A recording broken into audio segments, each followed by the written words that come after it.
Hello students, तो कैसे हैं आप सभी। आप सबके लिए लेके आ चुके हैं इंग्लिश फ्लुएंसी की इंपॉर्टेंट वीडियो का पार्ट 3, जिसमें आपको सबसे पहले लेटेस्ट पेपर डिस्कस किया जाएगा जो कि 90 मार्क्स का आने वाला है आपके आने वाले एग्जाम में। और उसके बाद आपको जो मेन डाउट है, सर हमारी इंग्लिश फ्लुएंसी में नोवेल और पोइट्री आएगी या नहीं आएगी, ये हमें क्लियर कर दीजिए, क्योंकि इसके ऊपर हमारे ऊपर काफ़ी ज़्यादा डाउट आ रहा है कि हम पढ़ें या ना पढ़ें। और इसके बाद आपको सारे मेन टॉपिक्स बताए जाएंगे कि ये इनसे बाहर आपका पेपर नहीं बनेगा, आएगा तो यही आएगा, वरना इसके अलावा कुछ नहीं आएगा। तो यही आज आपको पूरा क्लियर करेंगे, तो वीडियो का एंड तक जरूर देखिएगा। अगर आपने इससे पहले इंपॉर्टेंट वीडियो का पार्ट 1 और पार्ट 2 नहीं देखा है, इसी चैनल पे अवेलेबल होगा। आप कहेंगे तो मैं इसकी प्लेलिस्ट बना के टेलीग्राम पे अपलोड कर दूंगा, तो इन सब को कर लीजिए। मैं गारंटी से कह सकता हूँ इससे बाहर आपका एग्जाम बिल्कुल नहीं आएगा। यहाँ पे मैंने आपको नोट्स भी समझा रखे हैं और सारे मैंने आपको पीडीएफ भी दे रखे हैं उनके, जिनके फॉर्मेट होंगे, मतलब किस फॉर्मेट में आपको क्या कंटेंट लिख के आना है, क्योंकि आपको फॉर्मेट पता होंगे, बाकी कंटेंट तो आपको खुद ही बना के लिखना होगा। ये आप सबको मालूम ही है, बस फॉर्मेट अच्छे से पता होना चाहिए। पैराग्राफ आएगा, नोट्स मेकिंग आएगा, क्या क्या लेटर आएगा, ब्लॉग राइटिंग आएगी, फेसबुक पोस्ट, जो भी होगा मैंने सब A to Z क्लियर कर दिया है। चलिए फिर वीडियो को आगे बढ़ाते हैं। अगर आपने अभी तक चैनल सब्सक्राइब नहीं किया प्लीज़ चैनल सब्सक्राइब करते हुए और वीडियो को लाइक करते जरूर जाएगा। डिस्क्रिप्शन में आपको टेलीग्राम का लिंक मिल जाएगा, उसे भी जाकर ज्वाइन कर लीजिएगा। उससे पहले पार्ट 1 और पार्ट 2 क्लियर जरूर कर लीजिएगा। यहाँ पे आपको जितनी भी थ्योरी थी थोड़ी बहुत, वो सब कुछ क्लियर कर रखी है। उसके बाद पार्ट 3 पे आएगा। चलिए फिर उसको स्टार्ट करते हैं। देखिए, ये आपका इंग्लिश फ्लुएंसी का लेटेस्ट पेपर होने वाला है 90 मार्क्स का। अपना UPC unique paper code match कर लीजिएगा। उसके बाद आप नीचे आएंगे सेमेस्टर 1, मैक्सिमम मार्क्स 90 और आपको 3 घंटे का समय मिलने वाला है। ये बात आपको क्लियर हो गई। अब वहाँ पे इंस्ट्रक्शन आपको क्या दी जाएगी।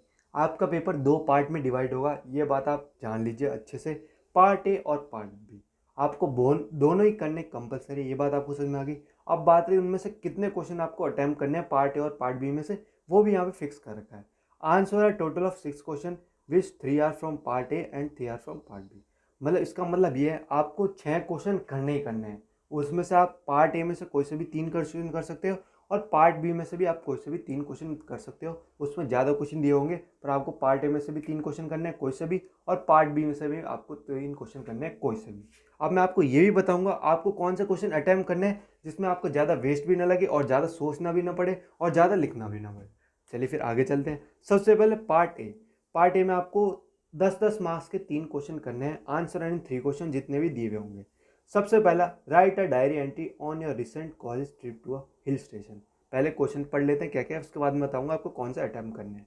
सेकंड दे रखा है, right a blog post on how you started posting on a social media platform and what has kept your motivated. मतलब इसमें जो भी आपके पूछे जाएंगे, याद रखिएगा, जो फेमस टॉपिक है वही पूछे जाएंगे और जो रिसेंट सिचुएशन पर टॉपिक चल रहे हैं उसी के बारे में पूछा जाएगा। अब आता है क्वेश्चन नंबर 3 पे, write a paragraph on ways to manage your finances as an undergraduate student. अब फोर्थ क्वेश्चन, देखिए फोर्थ क्वेश्चन बिल्कुल इजी है, आर्टिकल वाला। इसमें आपको क्या करना होगा, इसके बस एक बार रूल पढ़ लीजिएगा, एक वीडियो फुल फ्लैज, आपके आर्टिकल वहाँ खत्म हो जाएंगे, आर्टिकल और प्रीपोजिशन। क्योंकि ग्रामर आपकी आएगी पर कोई हाई लेवल की नहीं आएगी, बिल्कुल आपकी 10 to 12 लेवल आएगी, तो उसको आप आराम से उड़ा सकते हैं, कोई दिक्कत की बात नहीं है। आर्टिकल प्रीपोजिशन अच्छे से रूल पढ़ के चले जाइएगा। उसमें आपको दे रखे होंगे, आपको करेक्ट फिल करके आना है। देख सकते हैं एक में 6 क्वेश्चन दे रखे हैं, 7, 8, 9, 10, मतलब क्वेश्चन 10 मार्क्स का, तो 10 क्वेश्चन दे रखे हैं। ये बात आपको समझ में आ गई। अब आते हैं क्वेश्चन नंबर 5 पे, read the passage given below, identify 10 mistake and rewrite the passage with correction.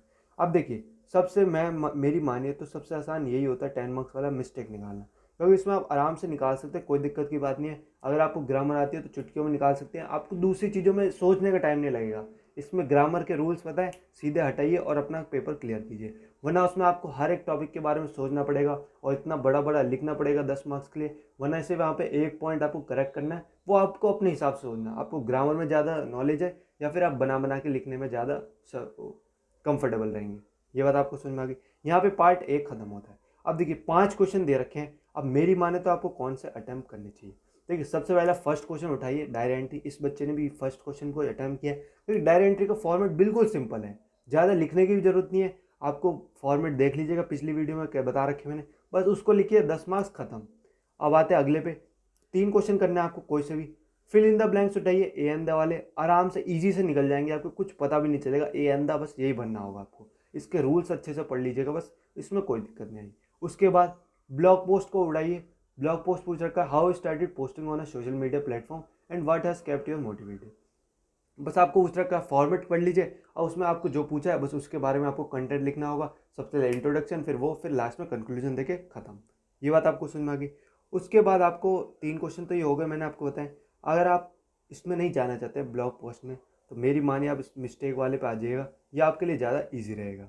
ये बात आपको समझ में आ गई। देखिए होली लिख रखा है, पूरा गलत लिख रखा है, मतलब ऐसे ऐसे मिस्टेक दे रखी है कि बिल्कुल आप आराम से नोट क्या होता है, स्टेप्स नोट 8 नंबर बिल्कुल आसानी से कर सकते हैं। देयर सिंस क्या होता है, sons, pilgrims believe that their sins would be wash, जो भी आएगा अगर आपको रूल्स पता है तो आप आराम से निकाल सकते हैं, कोई दिक्कत की बात नहीं होगी आपको। ये बात आपको समझ में आ गई कि आपको कैसे निकालना है। अब चलते हैं पार्ट बी के ऊपर। यहाँ पे आपके 30 मार्क्स खत्म, 10-10 मार्क्स का एक क्वेश्चन आने वाला है, मैंने आपको क्लियर कर दिया।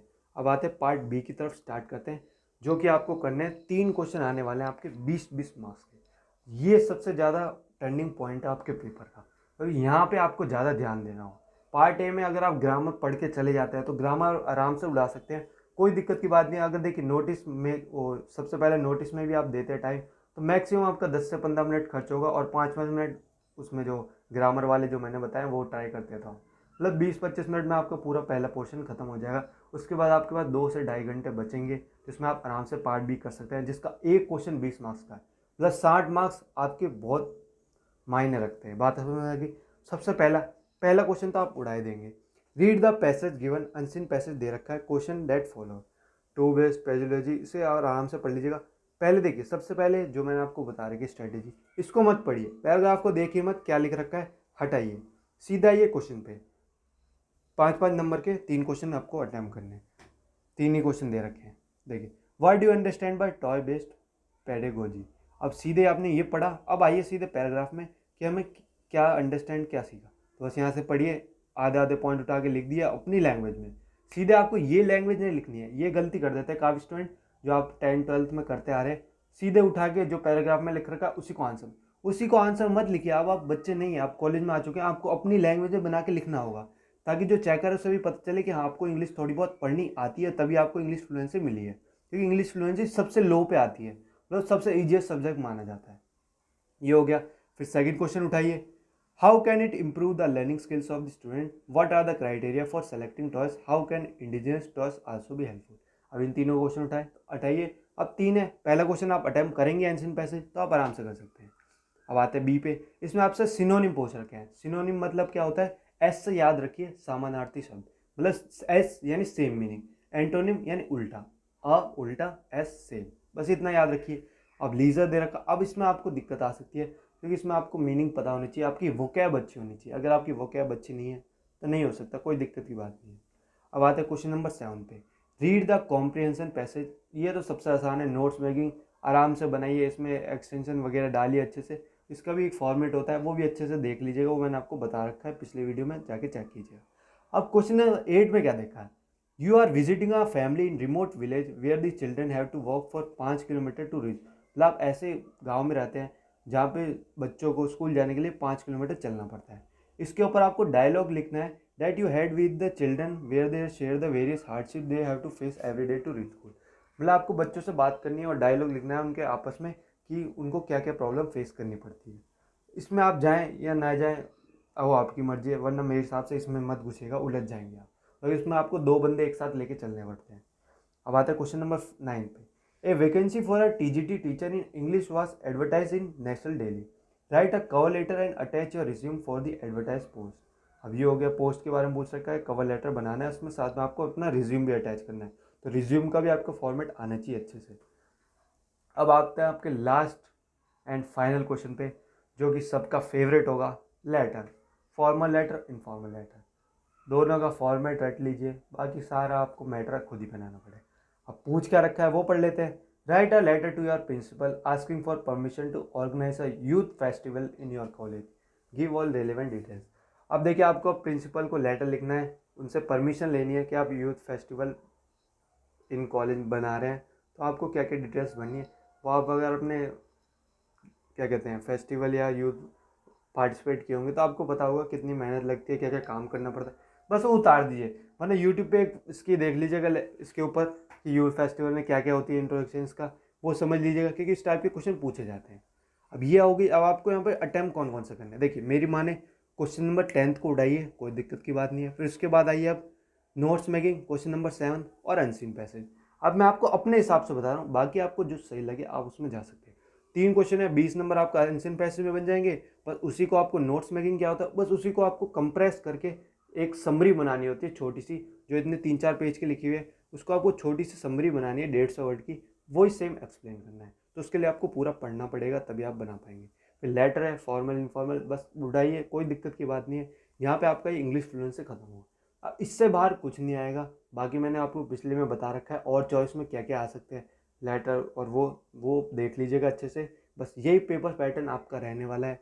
बाकी कोई दिक्कत की बात नहीं, सबसे ईजीएस्ट पेपर माना जाता है इंग्लिश फ्लुएंसी को, तो आपको ज़्यादा पैनिक होने की ज़रूरत नहीं है इसमें। ठीक है, चलिए फिर वीडियो को ही ख़त्म करते हैं। अगर आपका अभी भी कोई डाउट हो तो आप कमेंट से पूछ सकते हैं।